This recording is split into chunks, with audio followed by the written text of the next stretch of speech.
Welcome. Today we're going to talk about the 645D digital medium format camera from Pentax.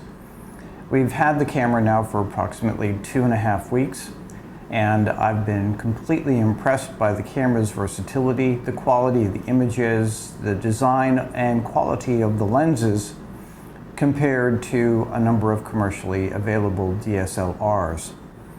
JD will be talking more about the importance of using a medium format DSLR in high-end commercial photography. But for the moment, let's look at some of the general features of the Pentax 645D. I found it to be extremely comfortable to use. I found that it fit very well in my hand. I was very impressed with the overall design, particularly since every major feature of the camera can be handled very quickly when working in the field. For example, shutter speed is here. I can control my aperture here, and ISO is just a button away on top. The back LCD is extremely clear and easy to read. I can get to any of the menu features very quickly and very effectively. I can also look at any of my images on a very nicely sized LCD, which I found to be quite accurate in his presentation of the images that I had just taken. When the camera is mounted vertically, there is also another line of buttons here that allows you access to the quick features in the camera. I found it very interesting that there are dual mounts available for the tripod so that the camera can be mounted both vertically and horizontally. And when you bring the camera around vertically, the menu system on the back automatically adjusts to the position at hand. So it's a very effective, very easy, very comfortable camera to use. The ergonomic layout of the camera is superior as far as I'm concerned. All the connections are lined up on the left on what becomes the vertical surface of the camera. They are accessible very easily through a series of ports or doors. And the memory cards, which are located right above the connections.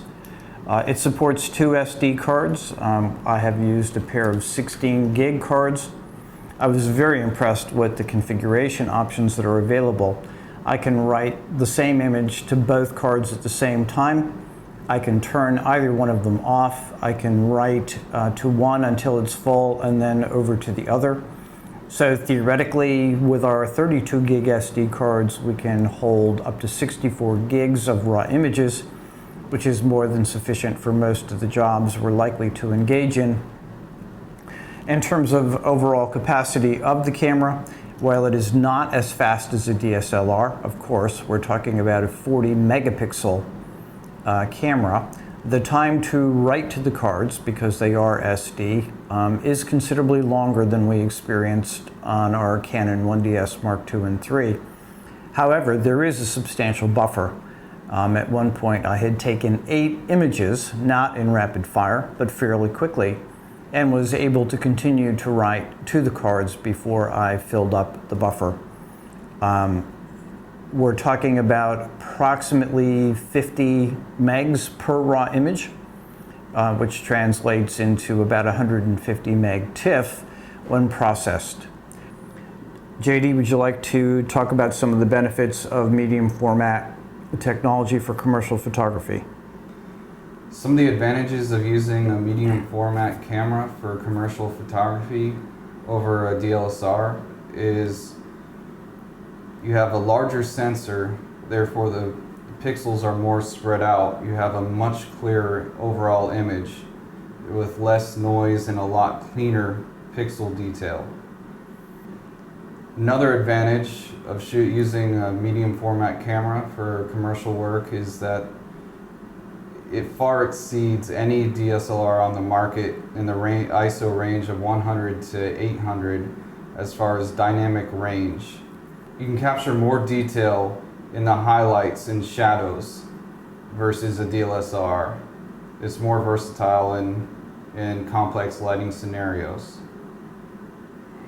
It's important when the output is for large scale prints and print ads that you have the highest megapixel camera and the biggest sensor that you can use. It really shows up on the detail when you're printing on a beyond 40 by 60, where you don't have to worry about interpolation and losing sharpness.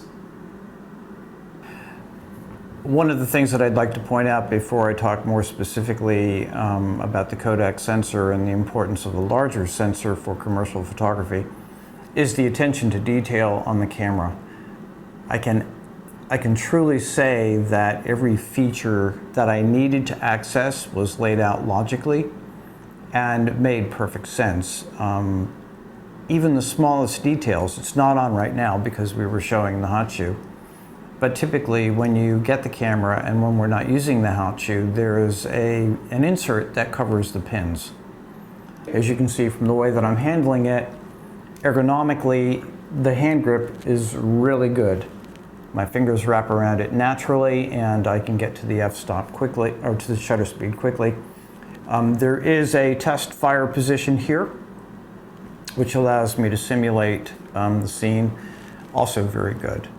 One other feature I'll point out, on the back of the camera there is a green button which you can see here. That button, when pressed, allows you to toggle from manual mode into another shooting mode which you can program in the back of the camera. Once again, versatile, well engineered, well thought out, well designed. The Pentax uses the Kodak KA series sensor. It's roughly a 3x4 inch sensor at 40 megapixels.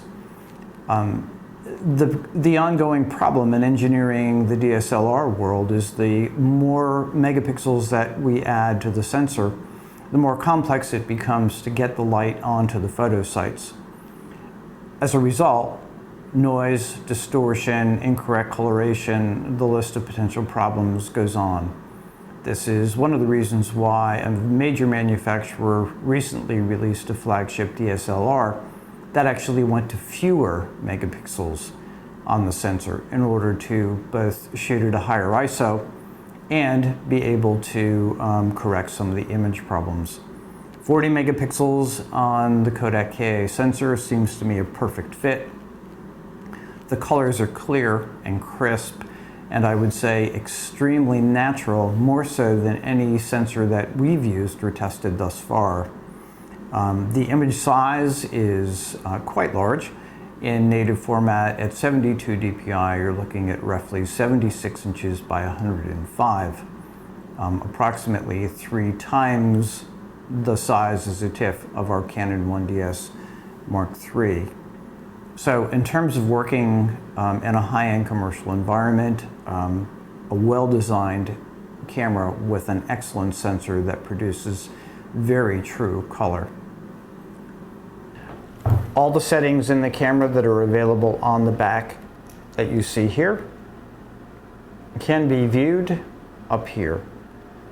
Compared to the size of this panel on a DSLR, this one is appreciably larger.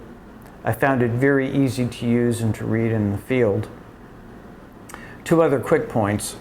The exposure meter in the viewfinder is not going to give you all the detail that you see here, but it will give you +0.5, -0.5, etc., which is very easy to read. The other thing which I neglected to mention, which is really nice, is when you're in display mode here, the aperture control becomes a magnifying tool, and then you can scroll around using the 4 arrows. Again, in the field and in the studio, that's great for very quickly seeing how the image is coming out as you're working. 2 other features include the ability to do HDR in the camera.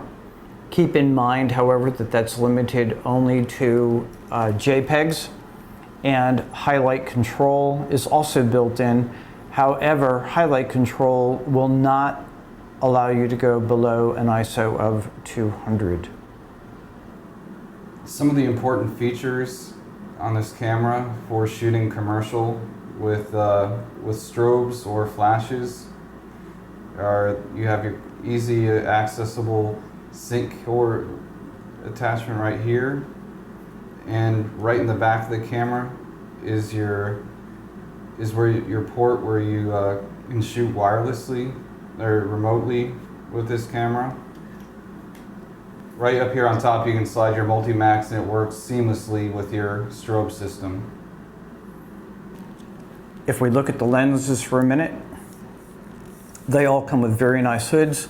I was extremely impressed with the fact that they lock on, they do not wobble. This is the 90mm prime lens, which also works as a macro. And this is how you open the cover. Again, I prefer this style because it's much harder to knock off in the field. So I'm going to remove it. The hood snaps in place. You line up the white dot with the white dot on the lens. Working with the lens is very easy. Your distance is labeled here, and then you simply adjust it accordingly. All controls are easily accessible, and the back cover of the lens locks on.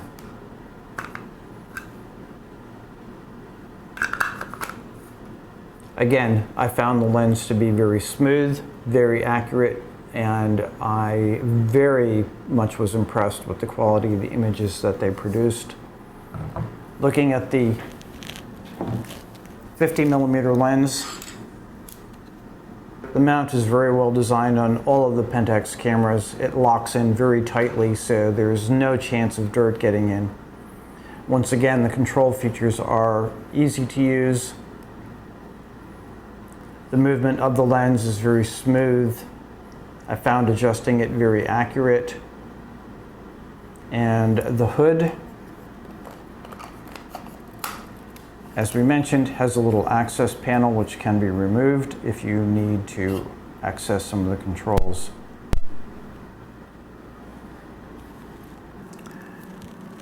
We found the Pentax 645D at WPPI this year, even though the camera was actually released around December of 2010.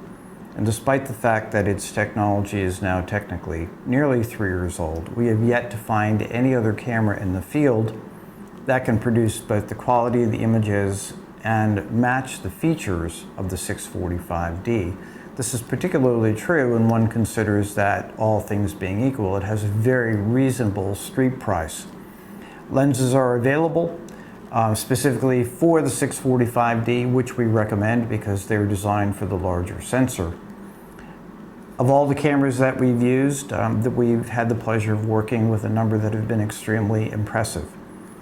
But the Pentax 645D is very clearly in a class by itself.